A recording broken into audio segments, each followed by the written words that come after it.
여기 37절, 38절에 예수님께서 이렇게 말씀하십니다. 만일 내가 내 아버지를 행하지 아니하거든 나를 믿지 말려니와 내가 행하거든 나를 믿지 아니할지도 그 일은 믿으라. 그러면 너희가 아버지께 내 안에 계시고 내가 아버지 안에 있으면 깨달아 알리라는 말씀을 볼 수가 있습니다. 아버지와 나는 하나이니라 주님께서 말씀하면서 나를 믿지 않는다 할지라도 못하겠다 할지라도 내가 하는 그 일을 믿어라. 내가 하는 그 일을 통해서 하나님을 믿으라는 그런 말씀을 주님께서 하고 있습니다. 그래서 오늘은 이 말씀 속에서 그리스도의 인격과 그의 사역에 대한 것을 통해서 진짜 우리의 믿음이 어떠해야 하는가를 지금 계시한 말씀을 깨닫는 시간이 되어야겠습니다. 오늘까지 요한복음 10장을 마치게 되는데 요한복음 10장에서 주님은 선한 목자의 비유를 통해서 우리에게 목자와 양의 관계를 이야기해 주죠. 주님과 우리와의 관계가 목자와 양의 관계처럼 아주 절대 불가분의 관계라는 것이죠. 목자 중에 선한 목자는 자기 양을 목숨을 걸고 사랑하죠. 그와 같이 이 선한 목자신 주님께서 우리를 사랑하는 이야기를 하고 사랑받은 우리가 진짜 주님의 양이라면 주의 음성을 듣게 된다. 그를 따르게 된다는 것을 이야기하고 있죠. 만약 그런 목자와 양의 관계처럼 지극한 그 사랑을 했는데 감동이 없고 따름이 없다면 또 반대로 그 사랑받은 자로서 우리가 그 목자의 음성을 듣지 않고 따르지 않는다면 분명히 여기는 문제가 있다는 것이죠. 참 사랑에는 반드시 사랑의 응답이 있기 마련인데 과연 무엇이 문제인가를 우리의 신앙에서 돌아보라는 것입니다. 여기 목자의 양을 통해서 주님은 참된 목자, 선한 목자는 양들을 위하여 목숨을 버리노라 그런 이야기를 하면서 예수님이 참 목자로서 죄인된 우리를 대신해서 십자가에서 그 죄값을 짊어지고 희생한 이야기를 지금 우리에게 계시하시고 그리고 오늘 우리가 그 주님의 사랑을 정말 받은 자이고 그 사랑을 아는 사람이라면 우리가 어떠해야 하는가를 가르쳐 주죠. 그래서 기독교는 예수님의 그 참 십자가의 사랑을 알고 그 주님의 사랑에 응답적인 삶을 살아가는 것이 기독교인데 그 기독교의 참 신앙의 무엇이 뭐냐면 순교입니다.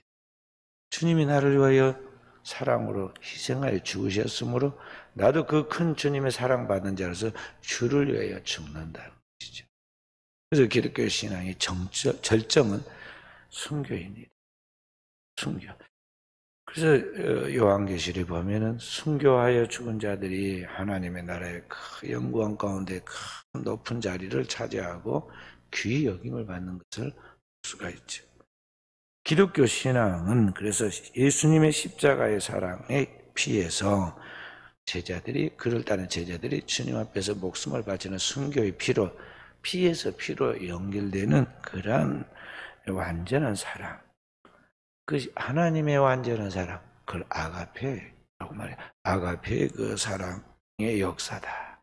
그것이 기독교다는 것을 우리가 알 수가 있습니다. 바로 이와 같은 주님이 우리를 참으로 사랑하고 또 우리도 주님을 진정한 사랑을 할 때 오늘 주님이 우리에게 약속해 주신 말씀이 바로 오늘 29절부터 30절의 말씀이에요. 저희를 주신 내 아버지는 만유보다 크심에 아무도 아버지 손에서 빼앗을 수 없느니라. 나와 아버지는 하나이니라 말씀입니다. 그러니까 오늘 그 아버지의 사랑을 받은 자, 또 그 아버지의 사랑 가운데서 오늘 하나님 앞에 사랑으로 화답한 우리에게는 하나님께서 어떻게 하시느냐? 절대적 권능으로 목자가 자기의 양을 절대 빼앗기지 않고 끝까지 책임지고 지키듯이 선한 목자이신 주님은 그 아버지가 자기에 맡긴 나의 양을 끝까지 책임진다는 것이죠. 만유보다 크신 그 아버지께서 그 안에 있는 그 어떤 악한 자도 그 자기의 양을 빼앗지 못하도록 지켜준다는 것이죠. 근데 그 아버지의 손에서 빼앗을 수 없는 그 절대 권한이 누구에게나 자기에게 있다 이 말이죠. 주님에게 있다는 거죠. 그래서 그것을 표현한 것이 나와 아버지는 하나이니라. 거기에 삼일체적인 표현이죠. 나와 아버지는 하나이니라. 아버지의 손에서 빼앗을 수 없음 같이 내가 그 양을 지킨다는 거죠. 그 양을 지키는 나는 누구냐? 바로 아버지와 하나인 삼일체 하나님, 성자 하나님이라는 것을 지금 이야기한 것이죠. 그런 이야기를 했더니 유대인들이 알아듣지도 못하고 예수님을 돌로 치려고 31절에 합니다. 그래서 예수님이 다시 물어봅니다. 내가 아버지로 말미암아 선한 일을 하는데 무엇으로, 왜 무슨 일로 나를 돌로 치려고 하느냐 하고 물어보죠. 그들이 지금 예수님을 돌로 치려고 하는 것이 도대체 무슨 연고로 나를 돌로 치려냐고 이야기를 하죠.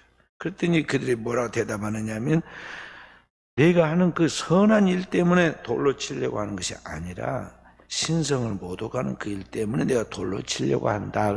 신성 모독, 블레스피미라는 이 말은 신성 모독이라는 뜻인데 한문을 하면 이걸 뭐라고 하냐? 참남이다. 참남함을 인합니다. 현대인들이 한문을 잘 모르니까 쉽게 하려고 요새 이제 성경을 바꿔가지고 신성 모독이라고 그렇게 표현했어요. 레위기 24장 16절에 하나님의 이름을 모독하는 자는 죽일지니라 그렇게 나와 있단 말이에요. 찾아봅니다. 24장 16절 말씀, 레위기.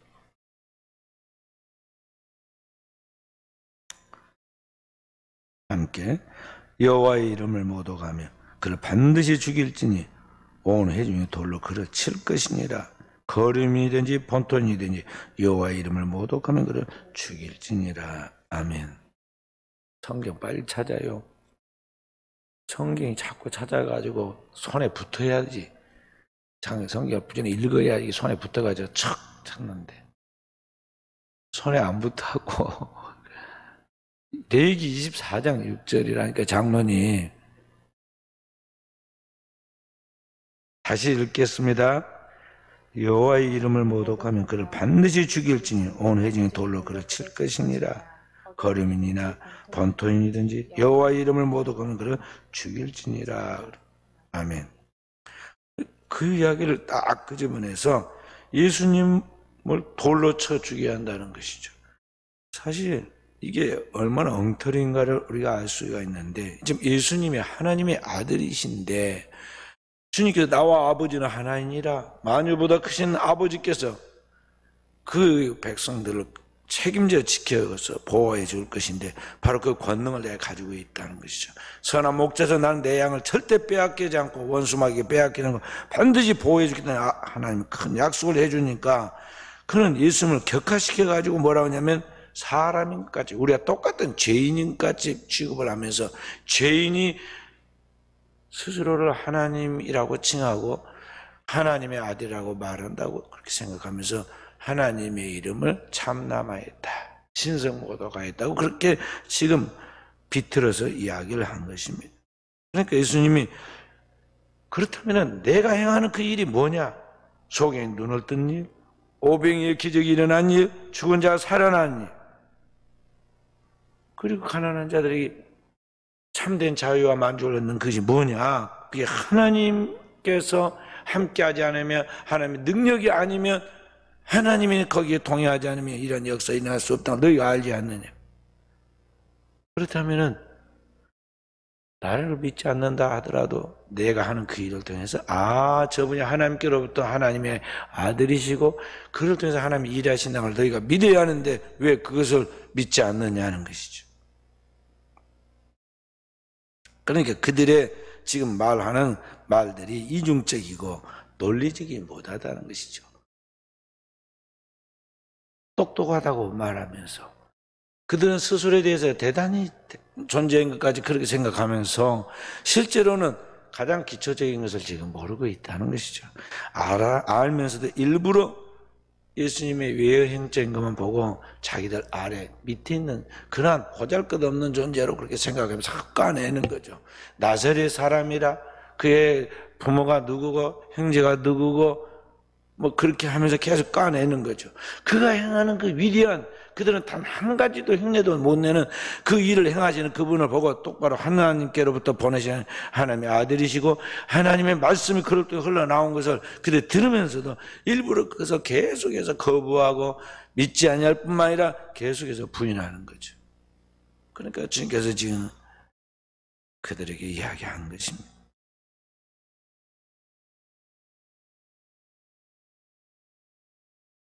정말 정상적이라면 그들이 그런 기적을 보면서 예수님이 하나님의 아들로서의 그의 신성을 가지고 있다는 것, 그가 하나님 그분이시다는 것을 믿지 않을 수 없는데 그들은 이 모든 걸 보고도 믿지 않는다는 것을. 그래서 너희는 내 양이 아니다. 예수님을 따라다녔던 제자들은 불황무식한 사람들입니다. 그 당대 그들이 보기에 신분이 낮습니다. 배운 것이 없습니다. 시골에 산 사람들입니다. 그래서 그들이 말하기를 저들은 불황무식하거나 어디서 나온 지혜와 지식으로 저렇게 말하는가. 나중에 보면 그렇게 이야기하는 걸 볼 수가 있죠. 그러한 사람들은 이 제자들이 예수님을 처음에 따라다닐 때 그들도 예수님을 정확히 처음에는 못 알아보고 랍비라고 부르기도 했습니다. 그러나 주님을 따르고 그의 복음을 들으면서 확실하게 저절로 입에서 터져나온 고백이 무엇이었느냐 하면 주는 그리스도시요 살아계신 하나님의 아들이십니다 하고 고백했어요. 그러니까 주님 뭐라고 말하죠? 이것을 내게 알게 하니는 사람이 아니고 하늘에 계신 내 아버지시니라. 그렇게 그들이 깨달은 거지만 하나님이 그들에게 성령으로 그걸 깨달을 수 있는 지혜와 지식을 주었다는 거죠. 그래서 고백이 터져나온 거예요. 그걸 베드로 대고백이라고 말합니다. 우리에게 이런 고백이 저절로 하나님의 성령의 감동과 계시를 통해서 깨달아서 터져나올 수 있는 믿음의 사람이 되어야겠어요. 그런데 유대인들은 들어도 깨닫지 못하고 보아도 알지 못합니다. 그리고 예수님이 단어로 나와 아버지는 하나님이라 하는 그 말 자체만 가지고 자기들과 똑같이 자기들이 지금 예수님 하나님을 신성 못하면 안 되듯이 예수님이 그렇게 말하면 안 된다고, 신성 못하겠으니 돌로 쳐야 한다고 지금 진짜 돌을 들고 치려고 합니다.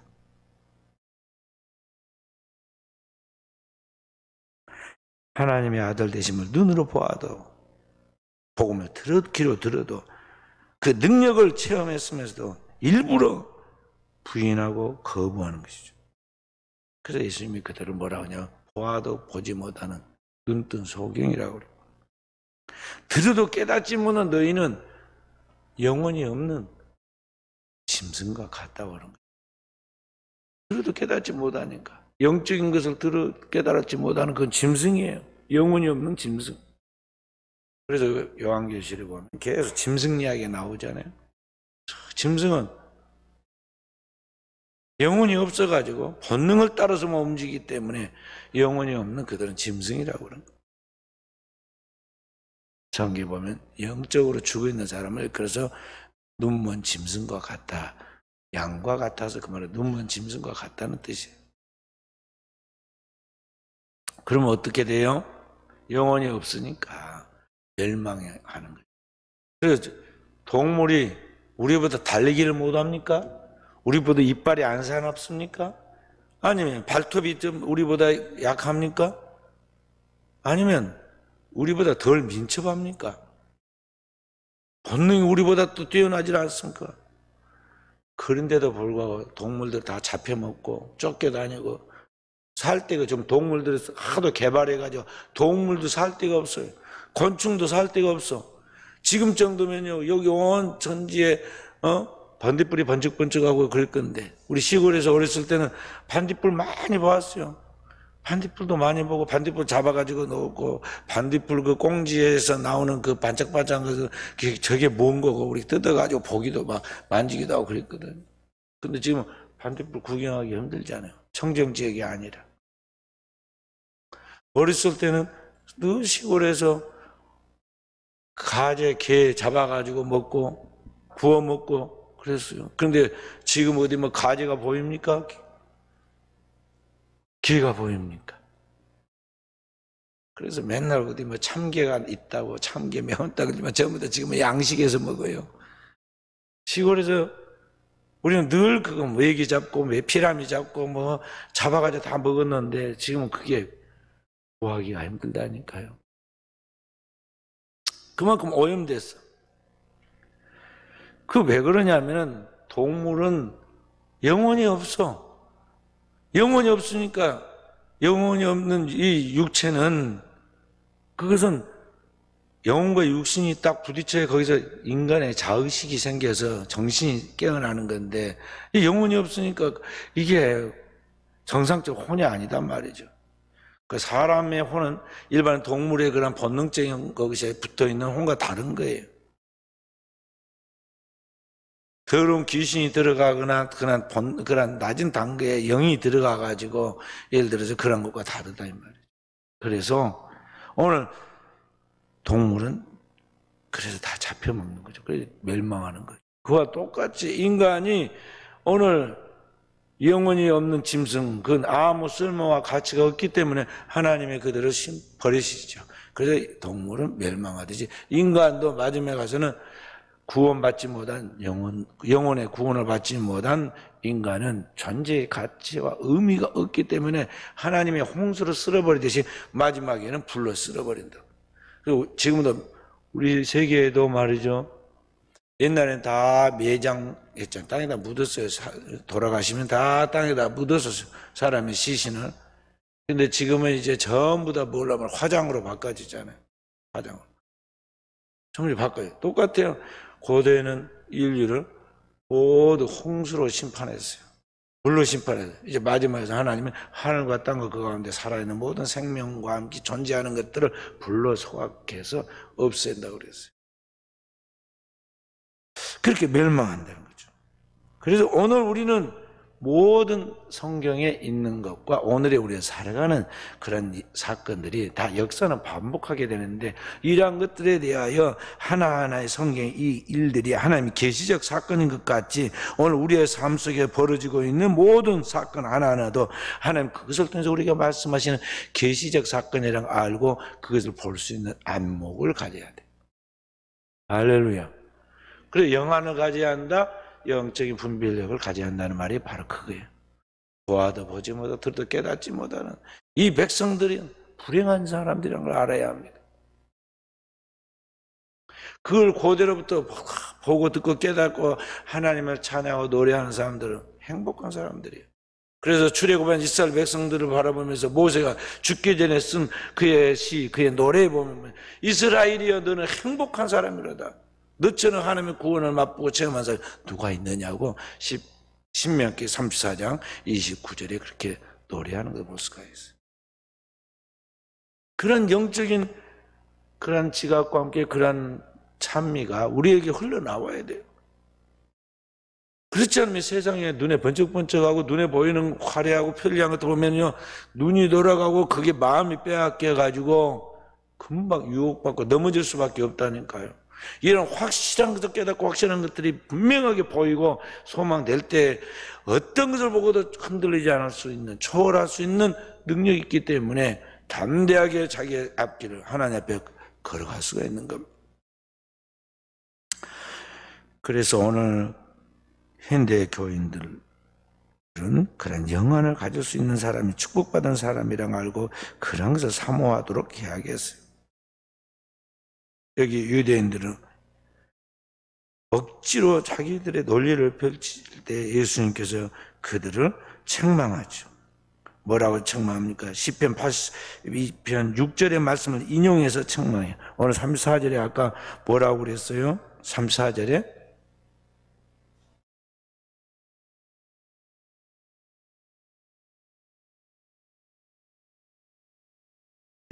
그 말씀이 어디 있느냐면 시편 82편 6절에 있어요. 한번 읽어봅니다. 시편 82편 6절 말씀.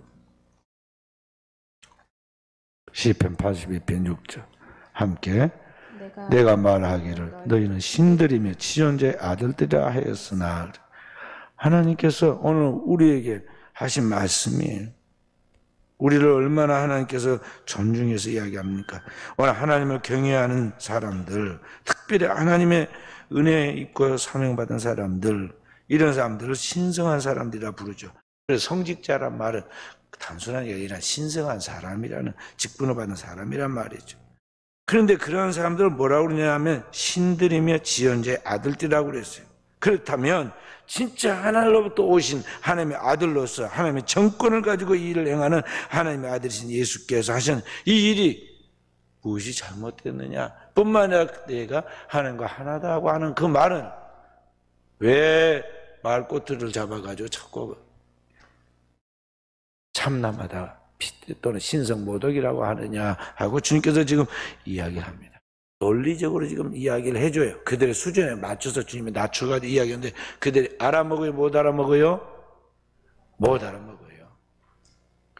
개와 동물한테 우리가 말하면 말귀를 알아들어요? 못 알아들어. 여러분이 지금 기르는 개가 말귀를 알아듣는 것이 꼭 사람한테 말하듯이 합니다. 그러니까 내가 보면 진짜 무서워. 내가 운동하면서 보면요, 개를 옆에다 앉혀놓거나 무엇이 어쩌고 저쩌고 막 하면서 알아듣는 것 같이 막 이야기를 해요. 알아듣는 거 아니에요. 동물과 사람 질적으로 차원이 다르고 그렇기 때문에 기호를 보고 그들이 판단을 지금 동물이 본능적인 감각으로 판단을 하는 거지. 그 말귀를 알아듣는 게 아니에요. 언제 그들이 학교를 다니고 언어를 습득했고 인지 능력을 배워서 그 알아듣겠어요. 영혼도 없는데. 동물이 지금 이렇게 하면 좋아하더라 저렇게 하면 좋아하더라 그걸 보고는 금방 습득해가지고 그걸 하는 거예요. 밥 먹어라 그러니까 밥 먹은 걸 알아듣고 그런지 아세요? 밥 먹어라 그러니까 밖으로 딱 갖다 준 그 소리와 그 기호를 보고 아 저렇게 움직이고 저렇게 소리가 음성이 나올 때는 밥을 주더라 그게 딱 몸에 배어가지고 그때 튀어나오는 거예요. 그러는 거야. 그런데 말귀를 알아듣는지 알죠. 그런 걸 많이 훈련을 이것저것 몇 개를 시켜놓으니까 거기에 반응을 해가지고 훈련된 개들은 조금 더 반응이 빠르고 다르게 나타나는 것 뿐이에요. 못 알아. 그러니까 하늘로부터 오는 하나님의 백성들로서 하나님의 영을 받은 사람들은 주님이 말씀하는 말을 대학교를 안 나와도 그 고대 율법의 그 체계적인 지식을 배우지 않았어도 제자들이 다 알아들었어요. 성령으로 깨닫게 하나님이 하셨기 때문에.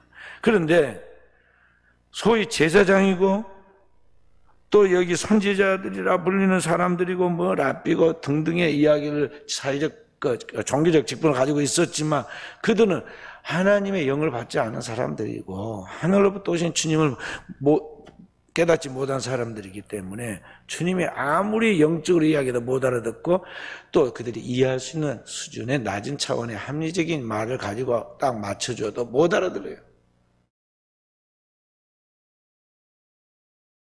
그래서 예수님이 계속 그들을 알아듣게 해보려고 지금 어떻게 하느냐, 어떻게 하면 그들을 믿을 수 있느냐 하면서 37절부터 38절의 말씀이 그 말씀이에요. 함께 다시 봅니다. 37절, 38절 말씀.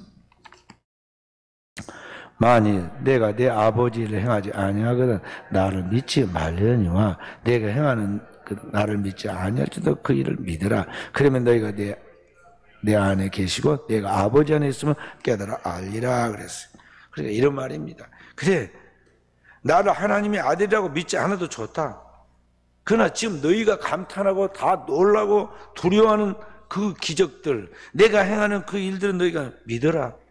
그러면 너희가 차차 내가 하나님의 능력이 아니면 할 수 없는 그 일들을 바로 행한 내가 과연 하늘로부터 오신 하나님의 아들이시구나 하는 깨닫는 날이 올 것이다 하고 이야기하죠. 그러니까 보통 주님 이 이야기는 뭐냐면은 주님이 누구이신가에 대한 예수가 누구이신가에 대한 하나님의 존재, 하나님의 아들의 존재, 하나님의 아들됨의 문제와 하나님의 아들이시기 때문에 행하시는 이 일, 예수님이 하시는 모든 기적들 무엇을 하고 있느냐 하는 그 일들을 이제 딱 연관시켜서 생각해서 알 수가 있는데 이 예수님이 누구냐 또 예수님이 행하신 일이 무엇이냐 하는 그걸 딱 연관시켜서 생각할 수 있는데 이걸 지금 너희가 안 믿는다는 거죠. 너희가 하나님의 아들 되심을 믿고 예수님이, 그 다음에 예수님이 병 고친 사건을 통해서 과연 그가 하나님의 아들이시기 때문에 이런 일을 행하시는구나 그렇게 알아들어야 하는데, 예수님이 하나님의 아들이 아니라고 생각하고 믿지 않고 예수님을 신성 못 오겠다고 말하니까 좋다. 예수님이 하나님의 아들이신 걸 안 믿는다 할지라도 제발 그 병 고친 사건이라든지 기적들은 이거 하나님이 하신 일이란 그 사실은 너가 부인해서는 안 되지 않느냐. 그것을 믿으라는 거죠. 그러면 그 다음에 내가 그 일을 행한 그분이 과연 하나님께로부터 보는 하나님의 아들을 믿게 되는 날이 오게 될 것이라는 것이죠. 그래서 그 일은 믿으라. 그런데 안 믿어. 끝내 안 믿는다는 것은 뭐냐면은 예수님이 너를 자비로우신 분이니까 나를 무시해도 좋다. 나를 함부로 대해도 좋다. 그러면 나를 통해서 일하시는 그 하나님, 구체적으로 말하자면 나를 통해서 그 사건, 그 기적들, 병 낫게 하고 죽은 자를 살리고 고통받고 절망받는 가난한 심령들에게 복음을 줘서 희망을 갖고 하나님 앞에 살게 만드는 그 일들을 일으키시는 분은 성령이신데, 성령이 하시는 그 일까지 너희가 믿지 않고 일부러 거역한다면 너희들 끝났다는 거죠. 왜냐? 나는 인간적으로 너희가 무시한 것은 괜찮다마는 그 하나님이 역사하시는 마지막 마지노선이 성령의 역사까지도 믿지 않는 너희는 성령을 거스리고 성령을 해방하기 때문에 너희에게는 희망이 없다는 거죠. 그래서 성령을 해방하는 자는 사함을 받지 못한다. 주님이 말씀한 거예요.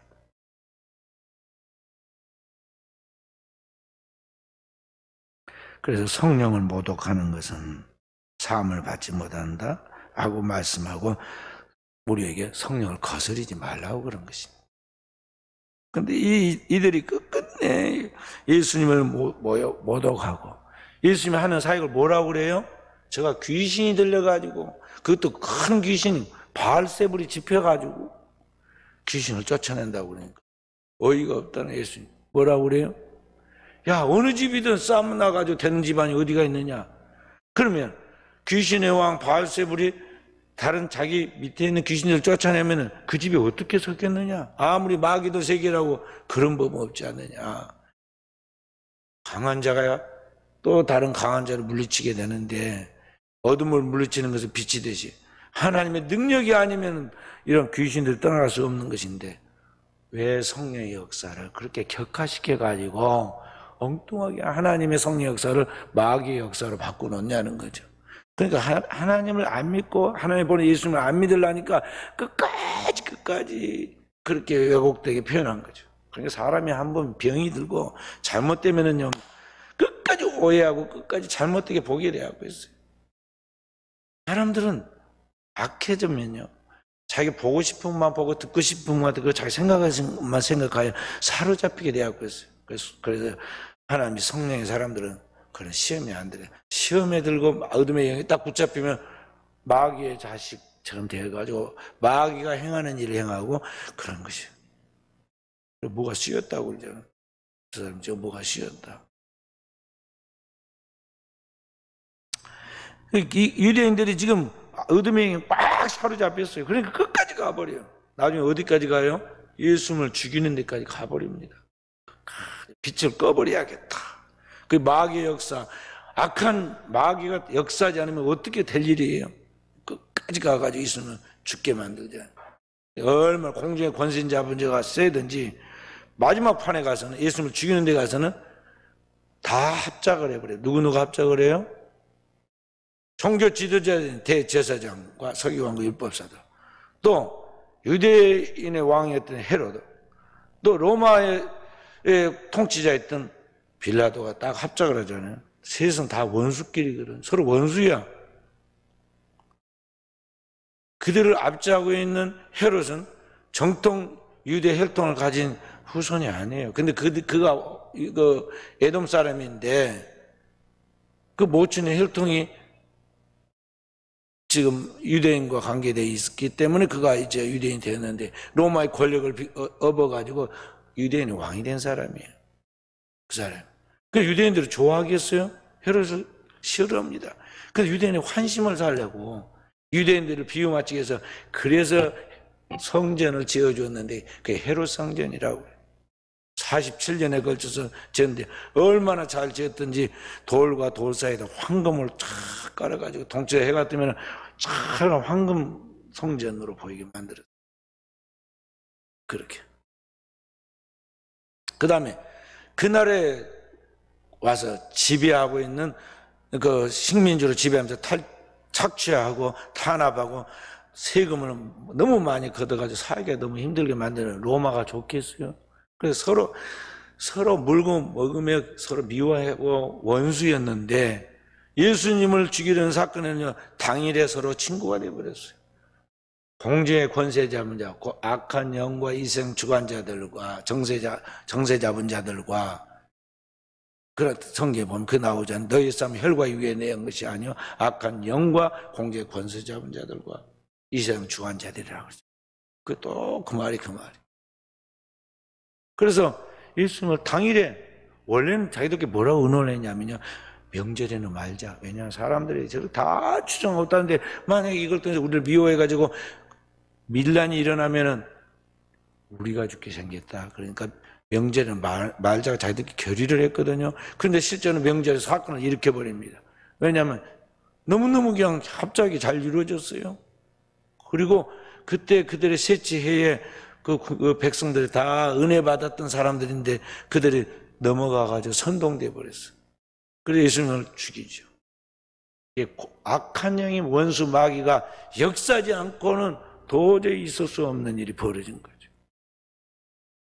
그래서 여러분과 제가 시험에 들기를 성경 보면 시험에 들지 않게 기도하라는 게 그거예요.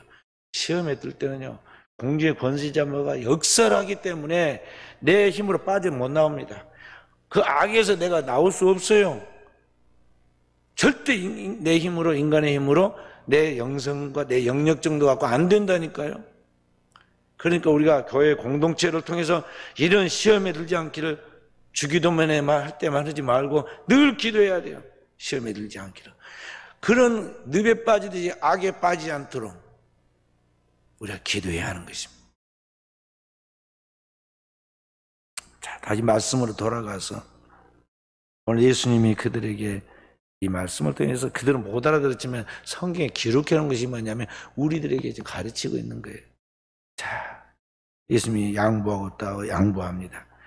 원래는 예수님이 누구이시며 그가 하신 일이 무언가를 알고 정말 주님을 믿어야 하는데, 그리고 주님을 사랑해야 하는데, 너희가 그만한 수준이 안 돼서 유치한 믿음으로, 다시 말해서 병을 낳았으니 이 병을 낫게 하신 분, 그분이야말로 하나님의 아들이 아니면 누구냐, 그러니 그 주님을 믿어야 한다. 이런 식으로라도 내 주관적 체험을 통해서라도 하나님을 알 수 있는 수준으로 자라가라는 거죠. 그런데 오늘날 여기서 위험한 것이 뭐냐면요, 내가 병이 나면 그게 전부인 줄 알고 내가 대단해가지고 굉장히 능력이 있어가지고 내가 특별한 사랑을 받아가지고 병이 나온 줄로 착각을 해요.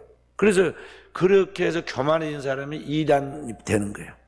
이단의 그 교주들이 되게 보면 한때 뭔가 은혜 체험을 했다, 기적 체험을 했던 사람들이 자기한테만 뭔가 전유물처럼, 그런 능력과 은혜를 가지고 일하는 자기의 전유물처럼 생각하고, 내가 뭘 해줄 수 있다, 병을 낫게 했다, 귀신을 떠나게 해줄 수 있다, 내가 뭘 해줄 수 있다고 해가지고 거기에 현혹된 사람들이 다 끌려가 다녀서 이단에 빠진 거예요. 그래서 그것은 건전한 신앙은 아니에요. 정통신앙은 뭐냐면 성경을 통해서 주님이 누구이시고 그 주님이 우리의 하나님의 아들 되신 분, 그 아들을 통해 우리를 구원하신 그분, 또 그분을 통해서 그 일을 행하시도록 역사하신 분이 누구냐? 하나님의 보내신 또 다른 보혜사 성령이시다는 것을 알고, 우리는 그 모든 것을 창조하고 주관하신 하나님을 경외하고 그 보내신 그리스도를 우리가 믿고 따르는 거예요. 그게 건전한 신앙이에요. 표적과 기적이 없어도 우리는 그 주님을 믿고 따르면 되는 거죠. 그러면 그 따르는 표적과 기적이 그냥 따라오는 거예요. 10번이고 20번 따라오는 거야. 그걸 가지고 자랑할 것도 아니고 그걸 가지고 뽐낼 것도 아니다는 거죠. 그런 것 없이 믿는 것이 더 주님은 복되도다 그랬어요. 예수님의 제자 도마가 부활하신 주님이 오셨을 때 못 믿겠다고 그랬어요. 11 제자가 다 이야기해도 못 믿겠다고 했어요. 진짜 부활하신 주님이 오셨다면 내가 그를 만나서 두 손에 손가락을 집어넣어보고 그 옆구리 창 찌는 걸 내가 봤는데 옆구리 창 자국에도 손가락을 넣어보고야 믿겠다. 믿을 수 없다는 거죠. 8일 후에 예수님은 또 주일이죠. 그러니까 딱 나타나셨어요. 문을 잠가버린 그곳에 여전히 예수님이 오셨고, 예수님을 만난 자리에서 예수님이 꼭 곁에서 들은 것 같이 이야기한단 말이죠. 도마야, 내 손가락을 내밀어서 내 손을 보고, 손가락을 옆구리를 보여주면서 손가락을 집어넣어보고 내 옆구리에 손가락을 넣고 믿는 자가 되라. 그러니까 집어넣은 것이 아니라 그렇게 말씀하신 그분이야말로 살아계신 하나님의 아들이시오, 부활의 주님 아니에요? 자기를 그 말씀할 때 그냥 전율이 일어난 거죠. 주여 내가 믿나이다, 당신 하나님의 아들이십니다. 고백이 터져나오죠. 그 다음 끝말이 뭔 말이냐? 예수님이 내가 본 거로 믿느냐? 보지 못하고 믿는 자가 복되도다. 하나님의 아들 되심의 인격성을 믿는 자가 더 복되다는 거죠. 그리고 그런 체험을 가진 사람은 아직은 어린아이 신앙, 유치한 신앙이라는 거죠. 그래서 오늘 저와 여러분은 낮은 단계의 그 유치한 신앙, 체험적인 주관적인 신앙이라도 가져야 하고, 그 신앙에서 진짜 하나님의 하나님 되심을 알고 믿는 정말 수준 높은 신앙으로 자라가도록 해야겠어요. 그러나 그런 것이 없다 할지라도, 내가 어떤 은혜의 체험, 은사의 체험 같은 사람들이 보통 말하는 체험이 없다 할지라도 정말 하나님이 그와 함께 하신 표적들, 기적들을 경험한 것이 없다 할지라도 성경을 그대로 믿고 주님의 말씀을 믿음으로 따르고 믿음으로 행동할 수 있는 사람으로 순교까지 나갈 수 있다면 이 사람은 최고의 신앙이라는 것을 알아야 돼요. 12사도 중에 베드로라든지 사도 바울 같은 사람은요, 성경에 뭐 방언을 했다, 뭐 그런 예언을 했다, 그런 말이 없어요. 그냥 하나님의 말씀을 사도 바울이 선포했더니 사람들이 어찌할꼬 회개하고 하루에 3,000명씩 돌아오는 역사가 나타났어요. 사도 바울도 이야기를, 나는 너희보다 방언을 더 많이 할 수 있다. 방언을 1마디 방언도 할 수 있지만은 깨닫는 말로 5마디 말하는 게 더 유익하다는 걸 알았기 때문에 말씀을 전한다고 그래요. 그리고 그가 가는 곳곳마다 회개의 역사, 교회가 세워지고, 때때로는 그들의 사역에 도움이 되도록 병든 자가 낫는 이야기도 나오잖아요. 오늘의 우리의 신앙은 그런 하나님의 말씀에 기초에 의해서 신앙생활을 하는 진정한 사람들이 되어야겠어요. 성경은 하나님의 모든 약속과 축복들이 엄청난 산과 같이 우리에게 있어요. 그 깊고 깊은 하나님의 진리를 깨달을 수 있는 지각, 그 말씀을 믿는 믿음, 그 말씀을 믿고 어떤 유혹에도 어떤 위협에도 흔들리지 않고 끝까지 나갈 수 있는 영성과 영역이 우리 안에 갖춰져 있다면 이 사람은 어떤 눈에 보이는 표적이 없어도, 눈에 나타나는 기적이 없어도 하나님이 그와 함께 하시는 걸 알아야 돼요. 그리고 그를 통해서 역사하시는 걸 알아야 돼요. 그가 믿음대로 바라보고 믿음대로 선포한 대로 하나님이 반드시 축복하시는 걸 알아라 하는 것이죠. 내게는 그런 믿음이 있다는 것, 그 확실한 말씀이 있고 그 말씀에 대한 믿음이 있다는 것, 그 말씀에 대한 믿음대로 하나님이 나와 함께 하신다는 것, 기적, 그런 능력이 있는 사람은요 절대 두려워하지 않아요. 그리고 어떤 일들이 있어도요, 어떤 사단의 시험, 또 사단의 충동을 받은 사람들의 위협이 있어도, 어떤 것들이 있어도요 두려워하지 않아요. 왜냐하면 내가 진짜 믿고 선포해 하면은 반드시 그 역사들이 일어나는 걸 알기 때문에요 두려워하지 않는 거예요. 저와 우리 성도들에게 그런 믿음이, 하나님 말씀에 대한 절대 신뢰의 믿음이 있기를 바랍니다. 그리고 그 믿음으로 어둠을 쫓아내고 우리를 위협하는 원수 마귀를 제압하고, 그리고 오늘 우리에게 펼쳐진 하나님의 광활한 축복들을 하나하나 세워나가는 위대한 종들로 하나님의 쓰임을 받기를 주의 이름으로 축원드립니다.